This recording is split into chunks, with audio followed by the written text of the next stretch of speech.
முன்னாடி மாதிரிலாம் இல்ல புஷ்பா, ரூல்ஸ்லாம் மாறிச்சு. ரெக்கார்ட் நோட்டை நீ எழுதிக்கோ. ஏய் கேசவா மச்சான். இந்த சுப்புக்கு பாக்கெட் மணி எவ்வளோடா இருக்கும்? என்ன மாசம் ஒரு 500 ரூபா இருக்கும் மச்சான். அப்ப எப்படி அவன் ஆளுக்கு 2000 ரூபா வாட்ச கிஃப்ட் பண்ணா? நம்ம தான் 2000 ரூபா கொடுத்து விட்டோம் மச்சான். அப்ப எங்க போச்சு அந்த ரூல்ஸ்? பப்ஜி ஆடும்போது நெட் லாக் ஆகாம வருதா? அது எப்படி வருது? நம்ம தான் ரீசார்ஜ் பண்ணி விட்டோம் மச்சான். இப்ப என்னடா புது ரூல்ஸ்? இங்க ஒரே ரூல்ஸ் தான், அது இந்த புஷ்பா ரூல்ஸ் தான். புஷ்பா புஷ்பா, நான் எழுதி தந்துடுறேன் புஷ்பா.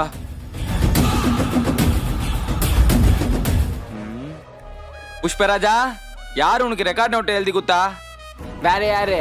நான் தான் புஷ்பராஜ். புஷ்பராஜா, இப்ப மட்டும் நீ சொல்லல, சப்புன்னு அரைவன் ராஜா.